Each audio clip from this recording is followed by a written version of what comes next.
oduu ammee jilli Naayiroobii yookaan immoo Keeniyaa irraa ka'anii gara Itoophiyaa Finfinneetti irreecha kabajuuf dhufaa turan karatti butamuun isaanii dhagahame. Jilli kun sanbata guddaa akka Naayiroobii ka'anii jimaata gara Itoophiyaa gahan BBC'n afaan Oromoo himee ture. Garuu immoo guyyaa wiixataa saatii booda karaa Yaabeelloo fi Bulee Horaa jidduutti butamanii humnoota hin beekamneen butamanii akka jiran odeessaaleen fi miidiyoonni garaagaraa dubbataa jiru. Nullee kanuma duuka bu'uun miidiyoota garaagaraa irraa oduu walii qabanne isiniif dhiyeessinee jirra. Hanga dhumaatti nu daawwadhaa isiniin jennaa. Galatooma.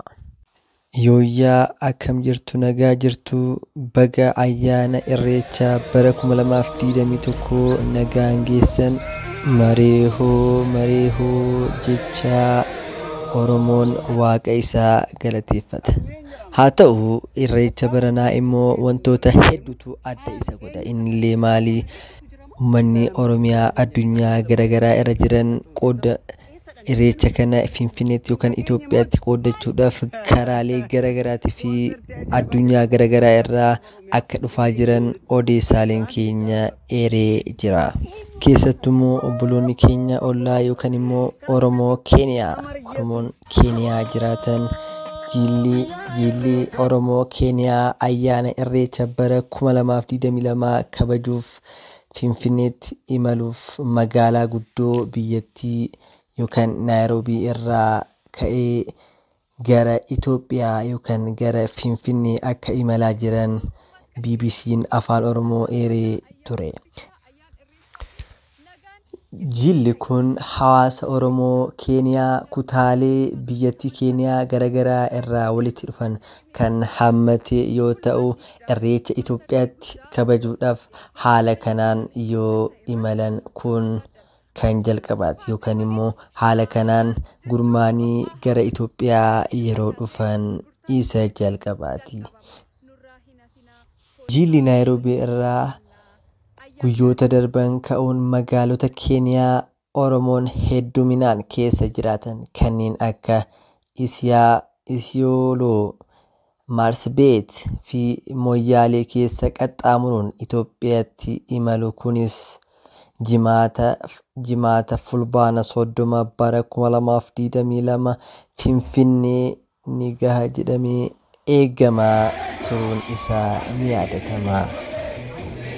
Jilli kunis kan dhufaa jiran konkolaataadhaan yoo ta'u yookaan immoo baasii konkolaataa nama hedduu fe'uun namoota hedduu ta'anii akka dhufaa jiranii fi namoonni kunniinis nama guddaa, qarree fi qeerroo fi daa'immanis of keessatti kan hammate yoo ta'u, jilli kunis hanga guyyaa har'aa yookaan immoo kamisa saatii 6tti nagahaan kan karaa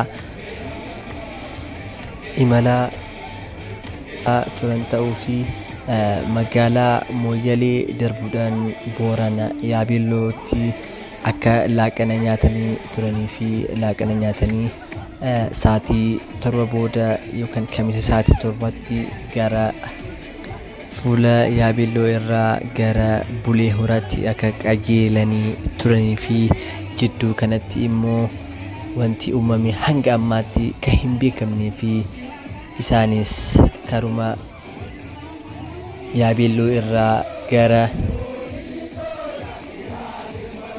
Bulee Horaatti osoo deemaa jiran yookaan immoo naannoo Suruphaa Chichillaa jedhamee beekamu yookaan immoo jidduu Bulee Horaa fi Yaabeelloo jidduutti akka dhabamanii jiranii fi hanga ammaatti illee wanti isaan ta'anii fi bakki isaan goranii fi wanti isaan ta'an kan hin beekame ta'uu fi hanga ammaa poolisiin qorannoo irra jiraachuu fi garam akka qajeelan yookaan immoo eessaa akka taran wanti beekamuu fi humni isaan qabillee kan hin beekame ta'uu eeruun naannoo sanii erganne no gahee jira.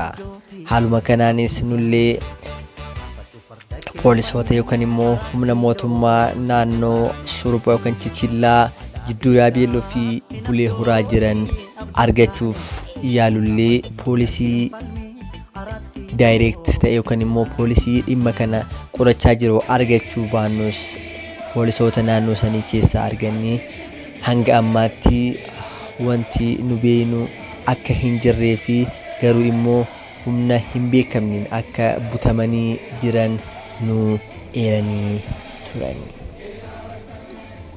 Gara biraan immoo illee namoota naannoo san turan yookaan immoo namoota naannoo jidduu Yaabeelloo fi Bulee Horaa jiran dubbisuuf yaallee turre garuu immoo kan nuun jedhan hidhattoota gara biraatis nutis informationii kana duuka bu'uudhaan namoota naannoo sanillee bilbilaan dubbisuuf yaallee turre namoota argannes haala akka nutti himanitti namoonni kunniin yookaan immoo jiilli Keeniyaa irraa ka'anii gara Finfinnee imalaa turan kunniin namoota eenyummaan isaanii hin beekamne yookaan immoo hidhattoota siivilii namoota hidhataa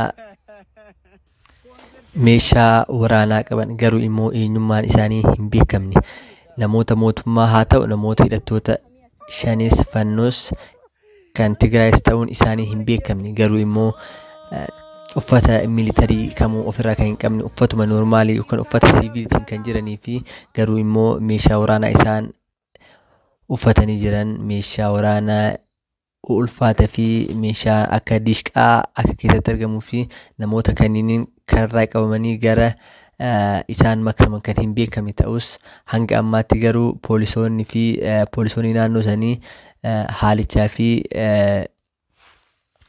taatee kana duuka bu'anii akka qorachaa jiran information tokko nu gahaa jira. Nullee informationii guutummoo qorannee haala isaan irra jiranii fi bakka isaan irra gahan qorannee kan isiniif dhiyeessinu ta'a. Gamanumaan isinis nu hordofaa isiniin jenna. Galatoomaa. Waan cufaaf furmaata isaanii kennuu jirtu Waaqa. Kan durbaa.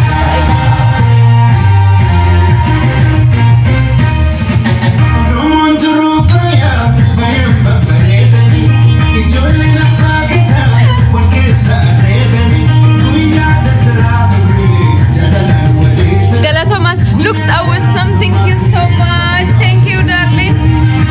I like this your haul. Thank you so much, Deep.